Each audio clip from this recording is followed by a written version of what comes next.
only got an hour, which isn't much time to try and answer this little question of mine. And by the way, yes, this whole show is going to rhyme. So sit back, relax, and strap in. And if that's not your thing, I don't know, try and fit a nap in. Or if not, answer, at least give my query the old college try. To put it quite plainly, what am I? Now, the answer may seem simple from where you sit. I know there's a thing called man, and I kind of look like it. I resemble what you'd call a man. Well, boy. Well, I've never been mitzvahed because I'm a goy, but still, I'm too old to be considered a man, right? Right?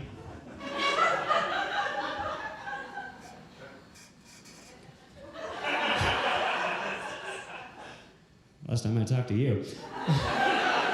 But even though I'm getting older, I haven't earned the mantle of man on my shoulders. Like, aren't men supposed to be big and buff? Or at the very least tough, with sweaty brows and grease-stained smocks, with rough hands and rock-hard other stuffs?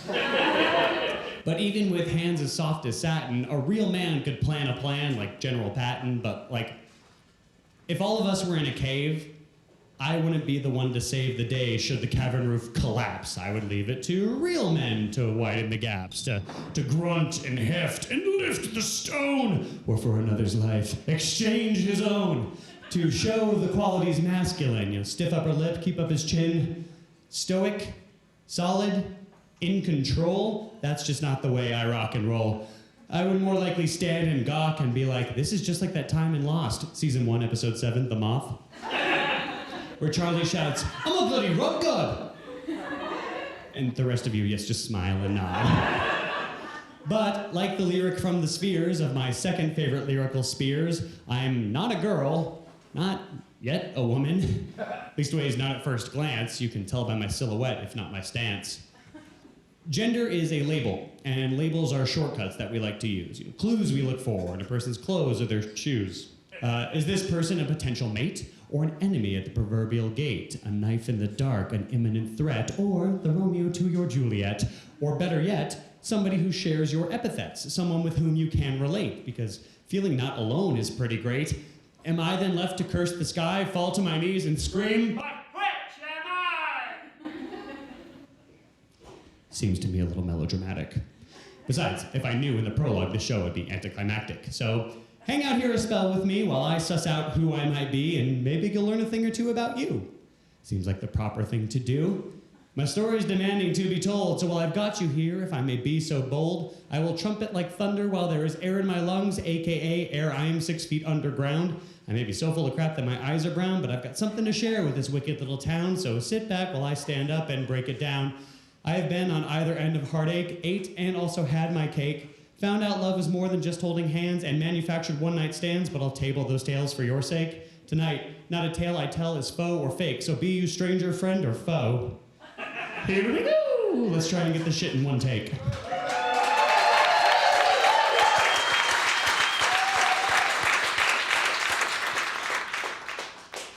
Story time. So I just turned 18. I was on the verge, and I didn't want to still be a virgin. Nowadays, I know, being on the other side, virginity is nothing you need to hide, but try explaining that to me back then, when sex was what separated boys from men. I was drowning in this sinking shame because movies, books, and drinking games maintain a girl's not clever if she can't say, never have I ever, but simultaneously mock the boys who get to wet their chalk it up to the patriarchy, the baseless base of this sexist malarkey. Boys have to go on these sex odysseys and chase Circes who must stay chaste lest they face becoming an extracurricular disgrace because for some reason it's not viewed as a feminine trait to freely open up the gates for her own pleasure or for power. Instead, no, she must protect her precious flower. It's a no-win situation that, in my opinion, makes everyone's best bet masturbation. And to be honest, you should. It's good for your health. It's not gross. Speaking of health, my stepdad does this toast. Here's to you, and here's to me, and if ever we should disagree, screw yourself, here's to me. It's good advice. Your hand feels nice. I should know. Because in my late teens, when I started college, I was unspoiled by carnal knowledge, though I will admit, Not for lack of trying. I was always swooning and sighing. I never pinned poems to a random tree, but I did try to get girls to go out with me by composing sonnets to lionize their eyes and lips, even though what I really wanted lies between their thighs and hips. I never wooed them. My likes went unrequited, but I didn't wallow when I got slighted. I got fairly good at bouncing back. I got plenty of practice. Like this one time I had a crush on this actress, and I gave her a dozen roses, and she gave me a cactus. That one stung. I was told there would be a drummer. Well, no, it's too little too late. While weeping over the gift I'd brought her, I got the cactus too much water, which caused it to rot from the inside out. I killed a plant that outlives droughts by pouring on more than it was able to store, which is true and also a metaphor. Now, she and girls I will not mention would tolerate my romantic penchants, but none of them assumed the position just because I doled out boons and compositions. And by the by, I wasn't surprised that these girls I put up in a penthouse pedestal high-rise wanted nothing to do with me. As a kid, I wasn't handsome or burly. Nobody could accuse me of blooming early. I was just this chubby little dude, but while other teenagers would brood, I would shovel down food, so by 10 or 11, I had my own little boobs. I don't blame my crushes for not feeling the same. I wasn't smoking. Just a marshmallow holding a flame. Nevertheless, I hated being on the receiving end when girls would say, "No thanks, but we can still be friends." This is going to sound dumb, and it is, but wait, it gets even dumber. This was 2008, and some people who were quote-unquote straight swore up and down they had this ESP called gaydar, which meant they could tell like greyhounds from afar when boys would rather be found with other boys up in a tree. Kissing. I thought girl gaydar maybe pinged on me, which to me at the time kind of made sense. Blondes don't like me because I prefer gents, and they can tell with their sex sixth sense, like little homophobic Haley Joel Osments. I know everyone's at least a little queer, it's just that some are queerer. No, for real, like my friend, when you go on a date, will you take a pic or check the mirror and be like,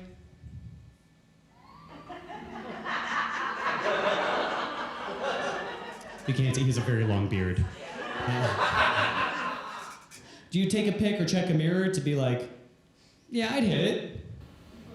Sure. That is hella gay.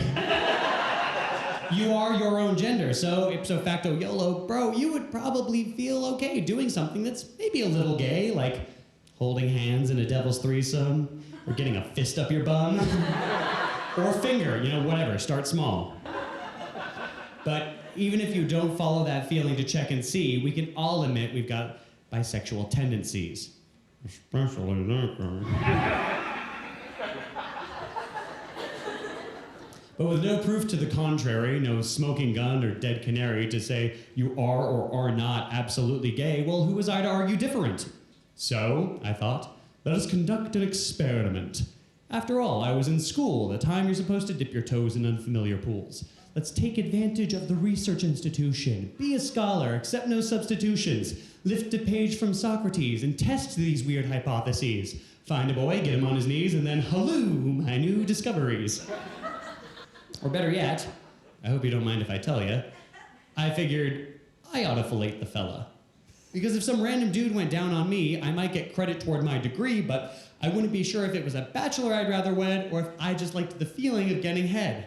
No, I had to be the one to go head to head, or mouth to head, real quick and find out whether or not it made me sick. Yes, that ought to do the trick. Just get my hands on a nice hard, but hold on. Keep your pants on. At the time, I didn't know anyone who was gay, and even if I did, what could I say?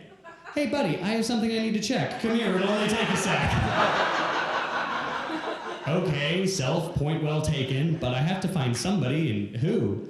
Times are wasted, and my generation wants instant gratification.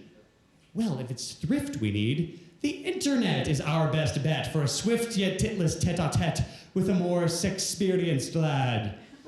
Let us peruse the Craigslist personal ads. Yeah, some of you have risked your life, good. This was a website from back in the day, and it was bananas. B-A-N-A-N-S-A. In the frontier days, back before Grindr, this was the premier adult friend finder. There were people on there looking for everything that's gay or straight or in between. Oh.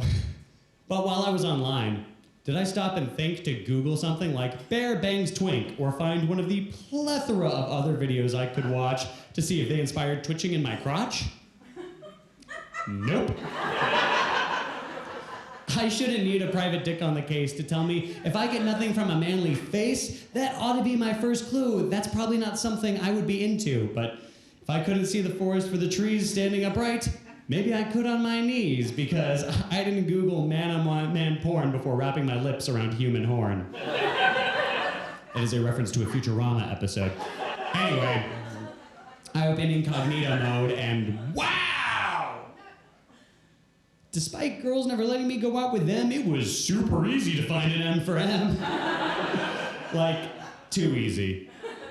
I was overwhelmed, where once I'd been stranded, now I was captain at the helm of what you can think of as the Titanic, because it was big and I was going to go down on it. There wasn't much back and forth, as I recall. I said something dumb like the two of us could have a ball, or two, or maybe more, at the school's library bathroom up on the 6th floor. Yeah. No. I'm the first to admit that that's pretty gross, but you have to consider, I couldn't host this randy rando in my dorm. It was too far from the norm, and I was already risking plenty. At this point, I wasn't even 20. But I likewise wasn't going to go to the home of some stranger and put myself in very real danger. I needed to find a neutral zone. I was out of my depths figuring this out on my own. And by the way, all of this already happened in the past, so any well-meant tightened shoulders or gasps do absolutely nothing for my ass. Literally. And I knew this biblio toilet would be abandoned for this bookworm boy to become a man in, because it happened to be my place of work. Yeah, I had a day job as a checkout clerk. Thus I knew not a soul would be at the bathroom by maps and cartography at the very witching time of night. Well, 11 p.m. The library closed at night. I took the elevator up and did my best to relax. It was time for either blue balls or brass tacks. Hopefully, within the hour, I would leave with some facts. I made my way beyond the stacks, and between the book and bathroom stall, there was this, little hall, like the kind you'd see in a sci-fi space station that's used for depressurization, which is what it was, in a sense. It's just, instead of pressure I was losing, it was innocence. I crossed the tile under the tubes of fluorescence, trying to stay focused on the experiment's essence, the not knowing that had me by the short and curlies. Would you rather be with boys or girlies? Now, he hasn't arrived yet, so I wait in the stall, which I can see over, because I'm 6 1/6 feet tall, and this guy walks in. I can see the top of his head past the rim, and I figure, this is probably him. And if it's not, well, someone is in for a surprise. I open the thing, trying not to look him in the eyes, and then, without exchanging a word, I sink to my knees and look, if you're coming with me on this one, you're coming all the way with me. I get to work. It's quite a bit different being eye to eye with the little guy. But now that I'm looking at the thing he's got, there's no time for second thoughts, and I guess I was good at taking dictation. I couldn't ask. I couldn't be like, oh. But there was a pretty solid indication. Actually, it was more of a liquid. Look what I did. I don't mean to brag. It's not that hard, although he was. But it's not difficult to make that dog wag. The penis is a simple creature with relatively few distinguishing features. You don't need to memorize a tip or trick. You don't need to read instructions or a schematic. You just pump the primer handle to get the charge. You know it's working when it gets large. It stands at attention, Turn up. After that, the case is pretty much open and shut. You move your mouth back and forth as if it was a hand and pay attention to the glands. That's more or less it with the fleshy little battering ram. You find its note and play it again, Sam. It's more or less just push and pull, whereas with the vulva, you have to read the manual. In order to get those parts to come, which needs more often to be done, it's not as simple as with dudes. It's more like playing chess on a Rubik's Cube. You think you're mating and then the whole thing shifts, so be prepared to be in this for the long grift. The act requires attention, requires skill, but just stick with it, and in good time, you will bring her to her full fruition. And young man, I'm gonna help learn ya. Don't worry, there's no tuition except your attention, which must be paid if you're here to get a passing grade, and trust me, sweet baby, you absolutely should be.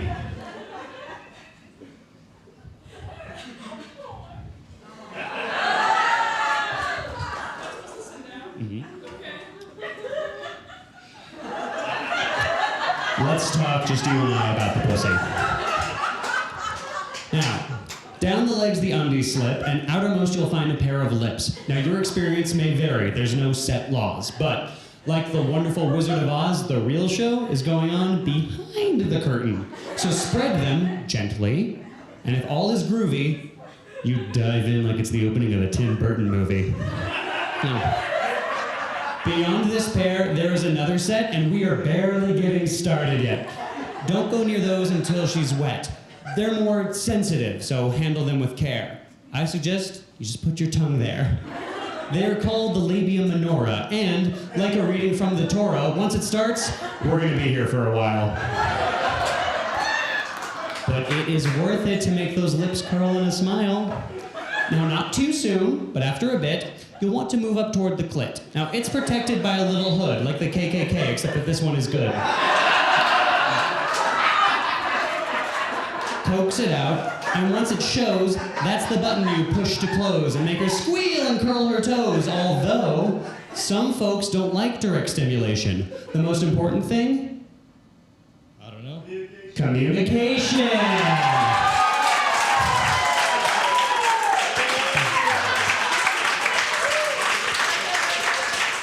If you're not sure if that's what she's about with your nose by her gusset, suss it out.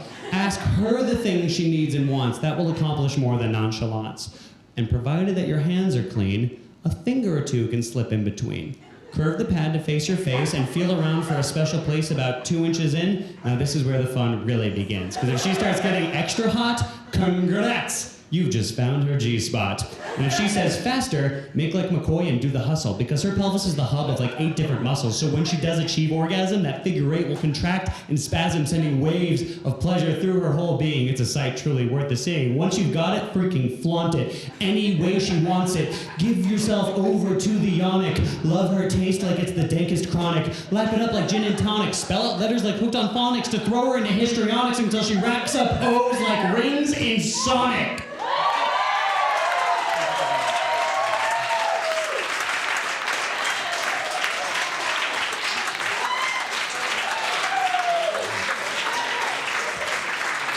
Oh, and if you have done right and all is zen, get ready, because she can go again. So don't think that the fun is at its end. It's like Dos Equis. Stay thirsty, my friend.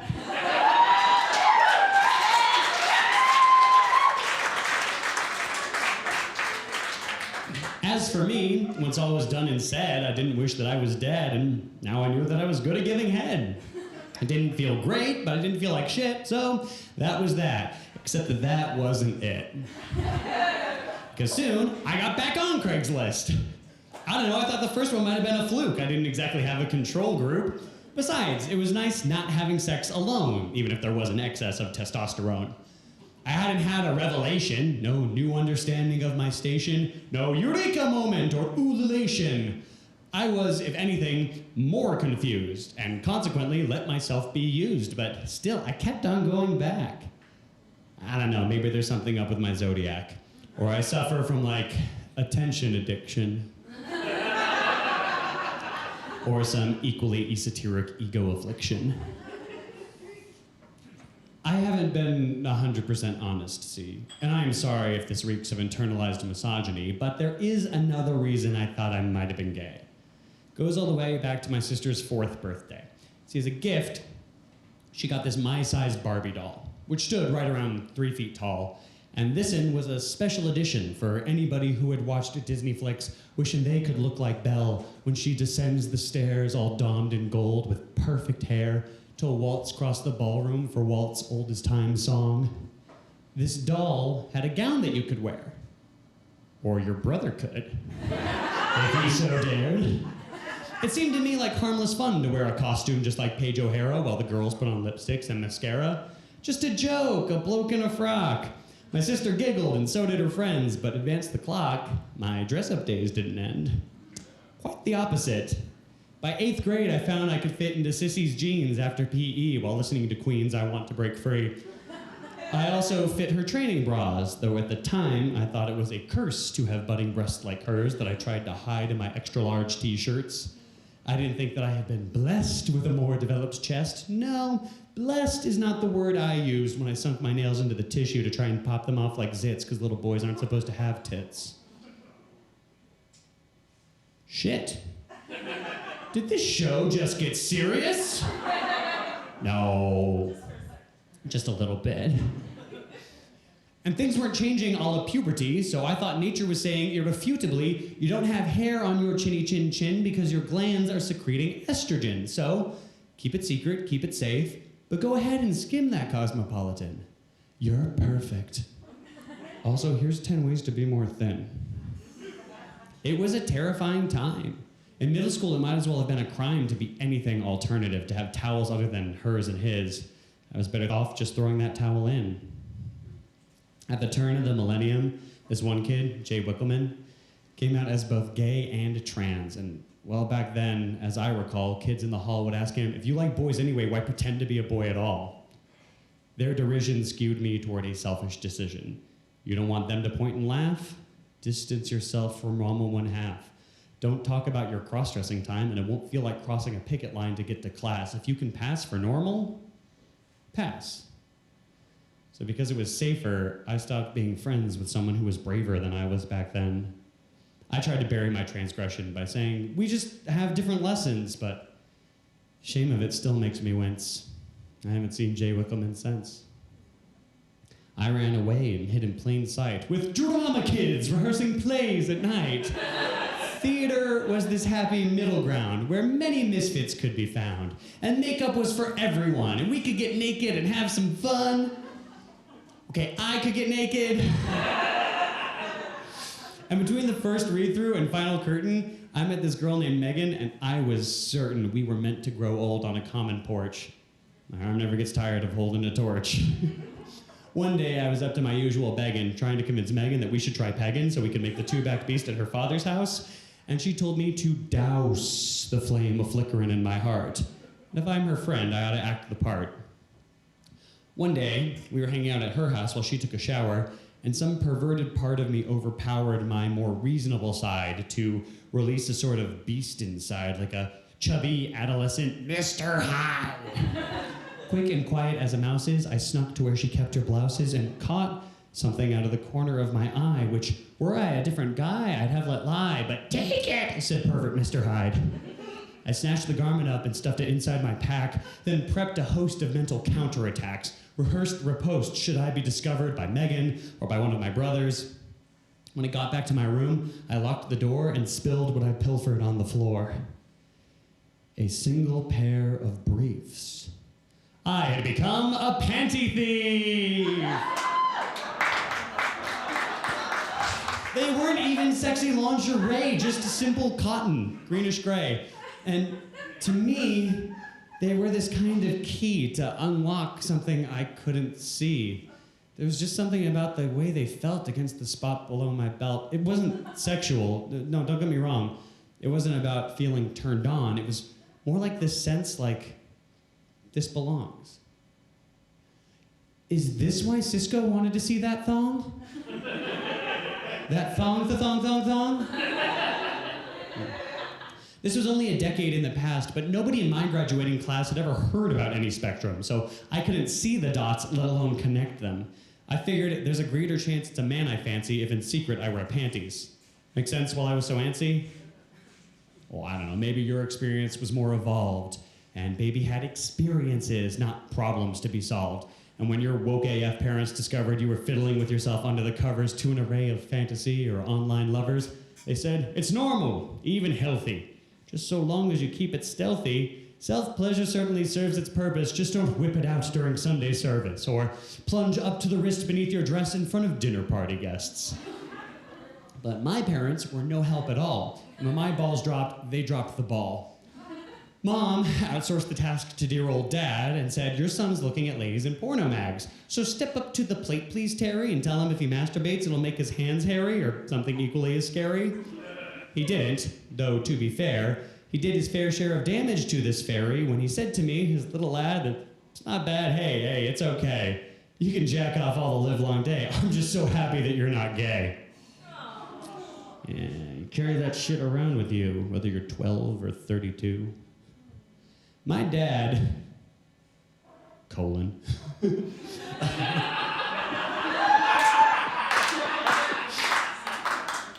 my dad wasn't around a lot to teach me how to be a guy, but he's always tried to be somebody who's provided. It's just that his efforts are a bit misguided. So my dad suffers from gout, and when his ankles would ache, he would light up a joint and get totally baked. And one day, he was offered a job as a baker, where he once bought zigzags, now he could start earning paper by baking pot brownies with butter that's green at the mom and pop pot shop, the local dispensary. Now, maybe he needed a fresh guinea pig, or maybe the deal isn't really that big. Sticky, icky fingers, no risk to his gig, 'cause he gave me a spare square of ganja-laced fudge, passing it to me with a wink and a nudge like, does this make up for missing your childhood?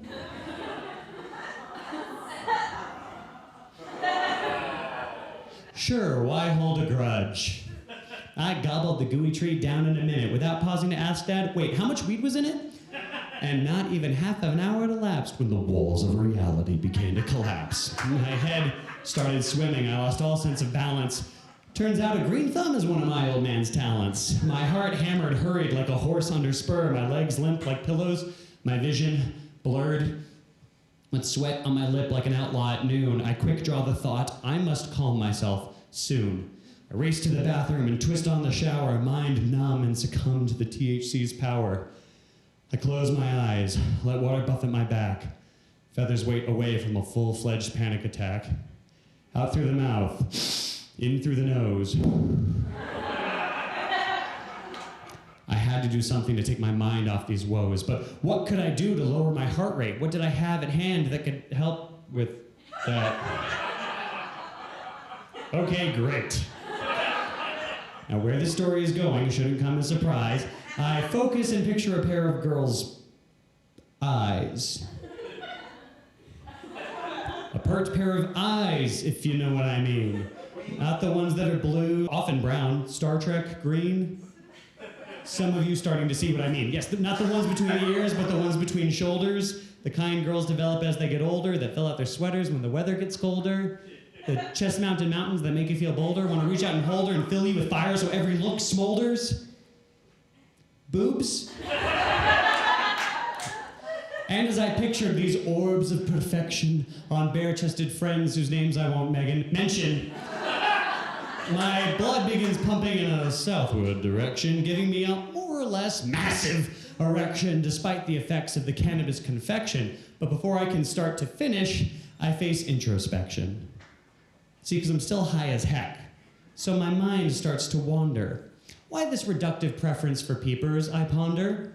Then I realize my mom has big eyes, and could it be so that the hours at her bosom as she read Go Dog Go have stirred, though I come from one of her eggs, some pseudo-Freudian urge in my genetic dregs, and that's what's causing the stiffening betwixt my legs? The thought socks my noggin like the Nagasaki bomb. Does this mean I want to have relations with my mom? Oh no. I shudder like I just seen a lich. My reefer mad dad is a son of a bitch. No offense, Grandma. No offense, Grandma Pat! Because she's, deaf. But now that we've come to that, this mania for Mama memories, he probably had it for you, then he passed it to me, then he dosed me with powerful chocolatey weed. I guess that makes him my sugar daddy? I am so disturbed I might develop a tic. I decide it's time to kill that bald prick. Sure, he's tolerable enough when we're sharing some doobies, but the bastard's bereft me of my blind desire for boobies, and now my you-know-what is shriveled like the arms of a T-Rex, because that mother shut your mouth gave me an edible complex.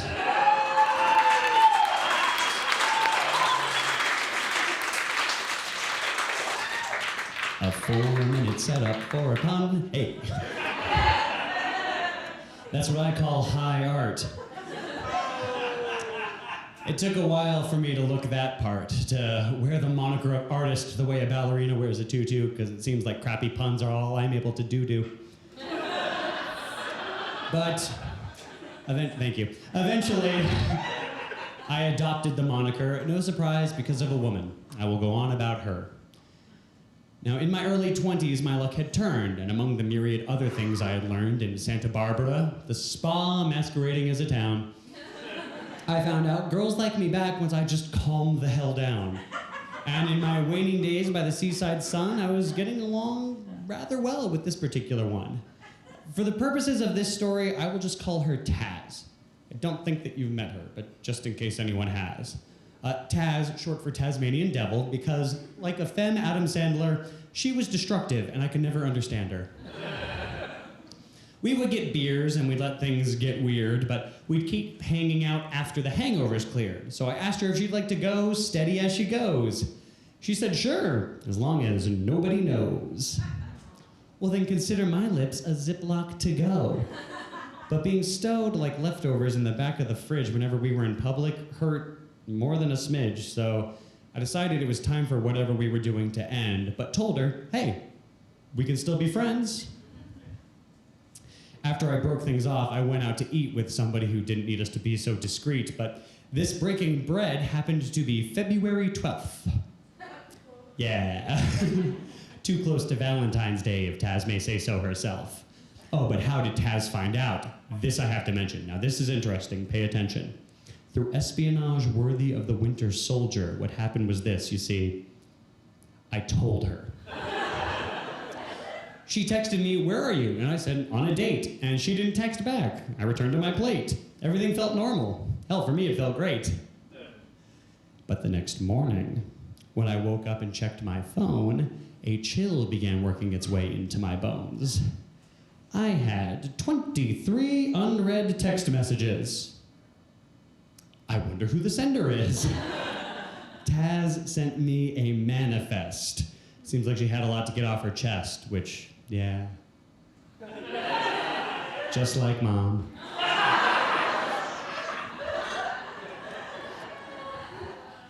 I asked Taz to come over so we can reach an understanding. After all, we're both adults here, text-based tantrum notwithstanding. But when Taz comes over, she clams the hell up. I was expecting her to rant, but nuh-uh. I do the best that I can to explain. The two of us weren't a couple. I didn't think there would be pain. If you have your piece to say, I've said mine. She doesn't say anything. Just hands me a cardstock Valentine. The kind you get in 3rd grade with a little cartoon. SpongeBob. I told her, I'm sure I'll see you soon. And she hit the road and I hit a bong, and that's when everything starts to really go wrong. My phone ignites with another incoming text, and you can probably guess what happens next.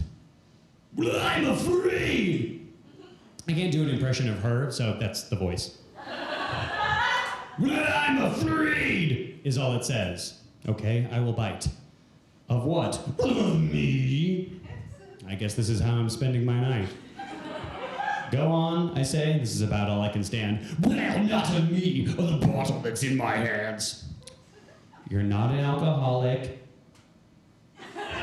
You will be fine. Not alcohol. Pills. Where did you get pills? They're mine. What are you doing? Is this some kind of goof? Not sure. That is so like her. I thought they made those caps childproof. You sound pretty sure. Well, if you don't care, I'll take them. Don't do that. I do care. Don't be mistaken. Too late. Well, isn't that great? All of this because I went on one dinner date? I race to her place and I knock on the door. She can scream my face off if she stays up off the floor. There's no answer. I try calling her cell phone, the same. If I go to the cops, am I who they'll blame? This is just like a cave-in from the beginning. I have no idea what to do. I search through my contacts. I have to know somebody who can help, but who? Well, you remember my friend Megan from the stolen underpants? Well, she and I went to the same college by some happy chance. Now, she had explored and come out as bi, but I still kept quiet about what I did with guys. I don't know why. I guess I was shy. If I let fly a rainbow flag and wear a jewel or dress in drag and do the hula, if I commit to a label, I change the way that I'm seen. And I was afraid of what that might mean. I still hadn't made a call, even though I had done things in that stall. And as for gender, which isn't the same, I didn't have a label that I could proclaim. I still checked mail on every form. I still couldn't bring myself to break the form. There was no better box that I could check, no more fitting label to hang around my neck. I still got dressed up and stripped back down and put on my face like that sad Italian clown. But I didn't know what to tell myself when I put my wig back on the shelf. I felt a lot like a half-elf, or if you prefer sci-fi, like Leonard Nimoy. I was neither girl nor boy. My point is that even though Megan is my peer, she has always been more mature and more fearless, so in moments when I am unsure and distressed, I turn to her. Megan, tell me you know what to do. I knew might think Megan would be all, not my monkeys, not my zoo, but turns out she'd been hooking up with Taz too. The real reason Taz kept our trysts undercover is so Megan and I wouldn't discover one another. To keep that shit private, Megan says, get in my car and I'll drive it. We're in her old Toyota that she has had for ages. It's the color of the desert surrounding Las Vegas, this dusty, gold, musty, old, totally her own. It's one of the few things she brought with her from home. We're driving down the 101 when from behind some rain clouds, here comes the sun. Doo-doo-doo-doo. And we see for the first time in my life, and only so far, a perfect rainbow stretching over her car. We can see where it ends, we can see where it starts. Megan slams the steering wheel and says, see, this is why I love art. Because even when your world is being torn apart, and there's police brutality, and neo-fascists, and tiki torch touting teens who can't even grow mustaches, and Confederate flag-waving country bumpkins, and pussy-grabbing presidential pumpkins, there are still moments like this. The moments that make myself proud to call myself an artist. That's an outfit I've never let myself adorn. I might as well have said, well, I'm a unicorn. And I always felt like artist wasn't for me to proclaim, but something others tell me I achieved, something for which to aim. I mean, we all knew the high school guitarist who wore the guise of tortured artist, and the rich kids that are filling up galleries while living off their parents' salaries. I mean, doesn't art imply work that speaks to some deep inner truth or a hidden meaning that blows off the roof? And she says, no. I think that in order to be one, you just have to decide that you are, and it's done. The being has nothing to do with the caliber. Not all pens are going to be mightier than Excalibur. Just be sure the world you're terraforming with that inky sword is full of words worth fighting for. And if somebody else's sign-off is all you're missing to call yourself an artist, then I give you permission. We went to the ICU parking lot and found an ICU parking spot. We shared a look, but knew each other's thought. We were saying, I see you, and all that you got. Or at least I think that's what she was thinking. She could have been thinking, don't try and kiss me, do not try and kiss me. But before we can unpack this champion's purse of joy, a nurse asks me, are you the boy? Well, yes, but so is she. And also, no, not really. And you know what? I will just let it be. Megan went to go check on the girl, and I finally let a flag unfurl. Oh, but what about the Valentine's Day girl? Well, after graduation, I thought it time for some foreign stimulation, so I went to an exotic island nation, the one that's home to King's Cross Station. Yes, jolly old England is where I went abroad to hang out with this girl, Holly. Say, isn't that odd? Holly is my mom's name. Huh. Sure, I could have gone to Beijing or Madrid, but this way I could be cultured without having to learn another language. I went with her to Oxford, but I did not go to study. I was just gonna crash with my smoking hot buddy. Well, I say buddy, but in plain Queen's English, she was a crush. I could not look at that girl without an endorphin rush. I was grateful that she was letting me stay at her place and thought maybe if I played my cards right, just maybe, she would sit on my face.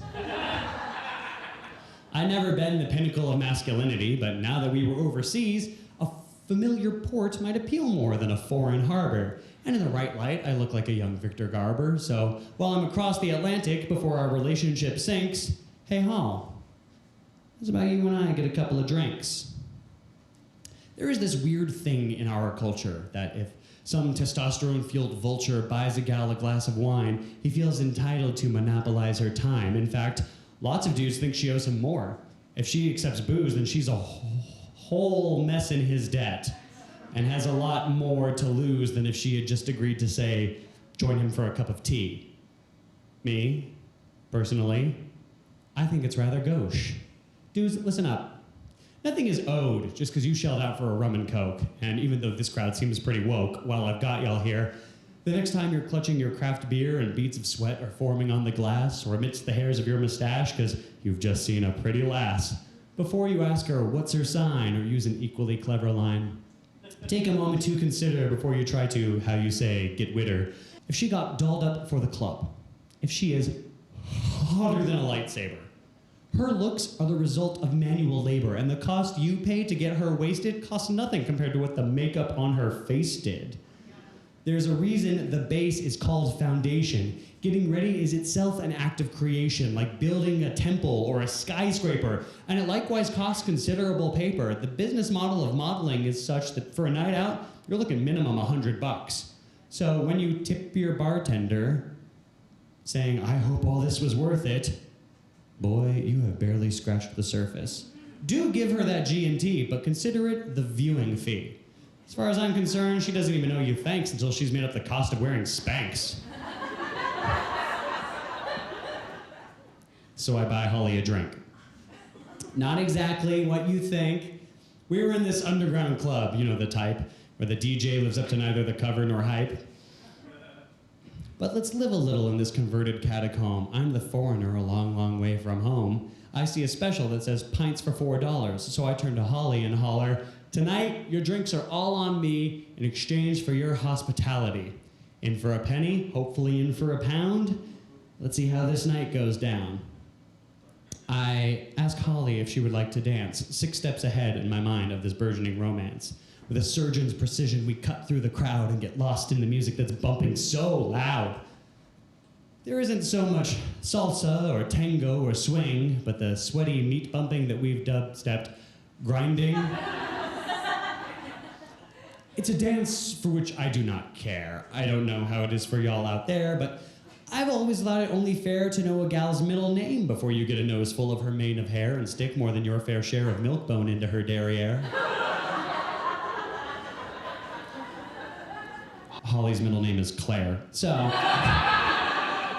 we're drunk and we're dancing and we're having good fun, but I'm not so emboldened I put a hand on her bum. Even though I can't assume she would have been content, I'm not making a move without her explicit consent. But that doesn't mean that I don't have a horse in this race. I still really want her to sit on my face. We take a break and I hand her a cider, hoping she'll say come home so I can come inside her. It's gross, but it's true. We take this break, and thinking I'm clever, I ask, hey, how come the two of us never got together? After all, we have tons in common. You're very pretty, and we have tons in common. We've both spent lots of time living in the same city. She gives me a look like, now, you know better, and I understand I am not going to bed her. Sorry face. Why not? I ask. What's wrong with me? Setting myself up for taunts.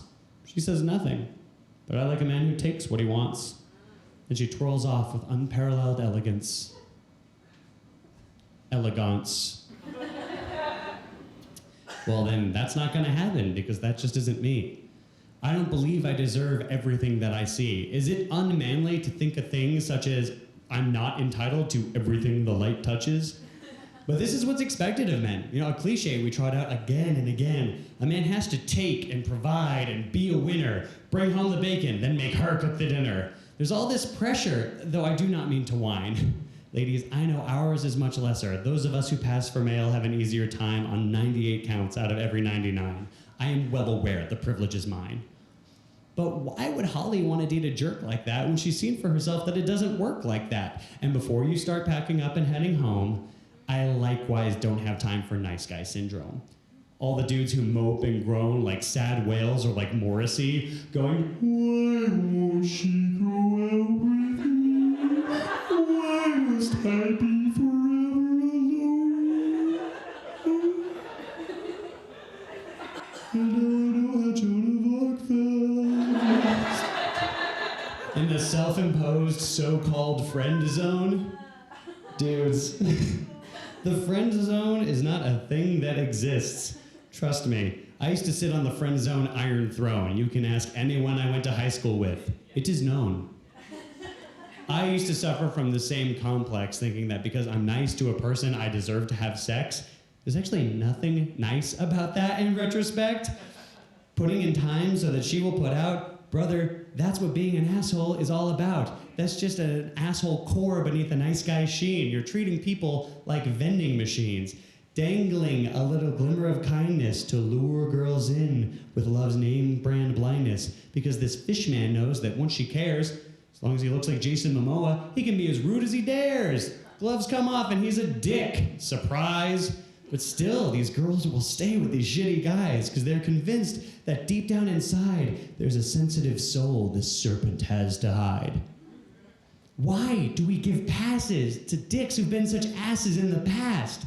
Why do we stay with the masculine once we've seen behind the toxic mask? Do we think that he'll suddenly be different? That he'll somehow find some new enlightenment? If he's abusive once, he'll probably be so again. Where does this merry-go-round cycle begin? I have thought about it a lot, and I think I have an answer. And it's actually hashtag not all men's fault. It's a much more societal cancer. See, when we were little kids and we would play at recess, little boy pushes little girl, gets mud on her dress, and she runs crying to mom or to dad or to teacher, hurling accusations at the mean little creature. And this authority figure, source of all that is true, will bend down and say, well, he only did it because secretly he likes you. Planting a seed that will sprout and derange until she can't get that perspective out of her brain. That the guy hurling dishes in the odd frying pan is saying, I love you, the best that he can. He's not reading your text because he's a jerk. He just doesn't know how to ask, how was your day at work?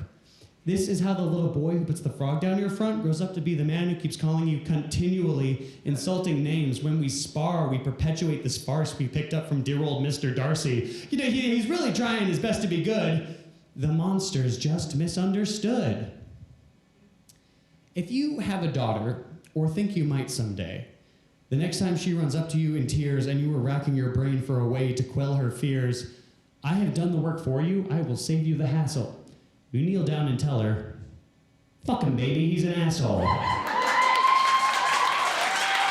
But don't literally.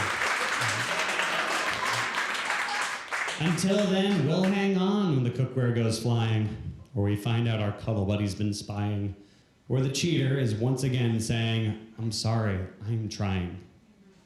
It's strange, but it's true.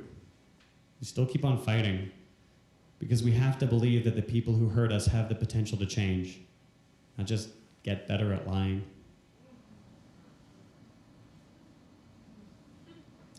After commencement, in my trip to England, in order for my real life to begin, I bought a one-way ticket to an eastern land, because in New York you can't be a new man. Or girl, if that's the path I chose, but it's hard to walk in that city in heels if you don't stay on your toes. I could have really done myself a dram of harm. I needed a scruple of discipline, somebody to turn the screw or twist my arm, make me choose. Are you a she or a him? That's when I happened to meet a pro-dom who dressed me up like one of those Bond girls, and for the record, looked nothing like my mom. She made me a vision with a short skirt and long blonde curls.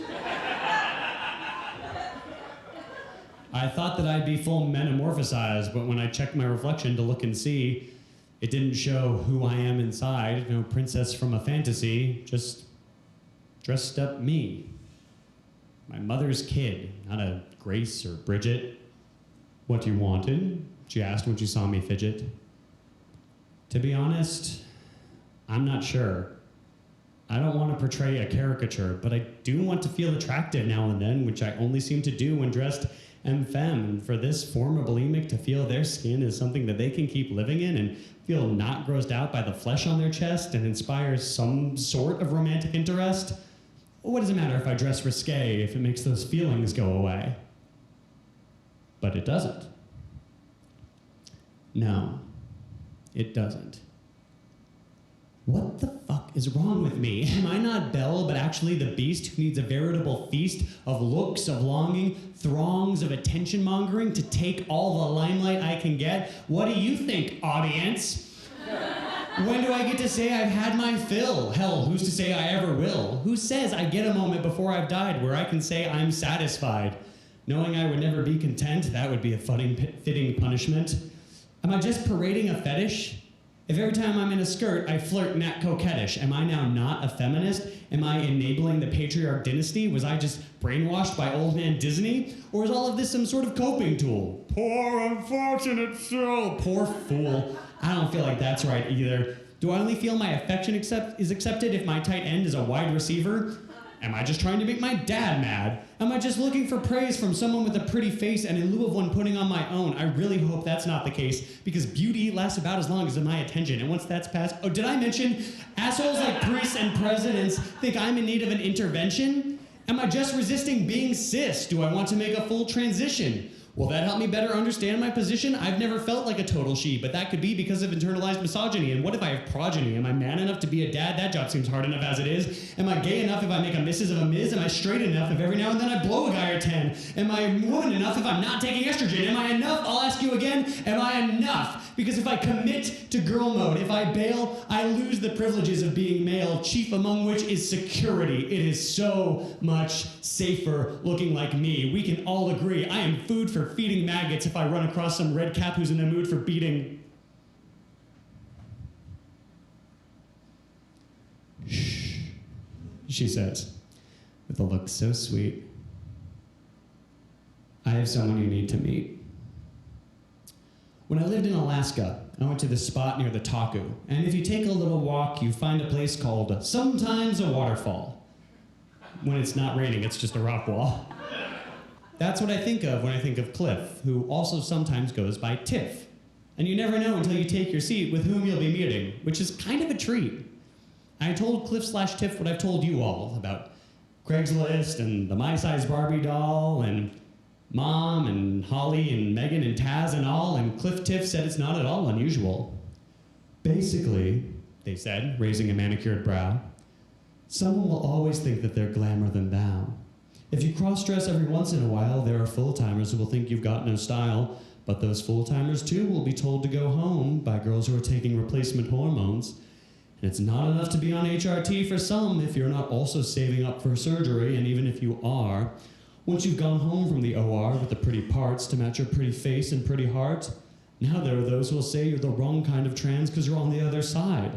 My advice is just enjoy the ride. The moral's simple, but it's true.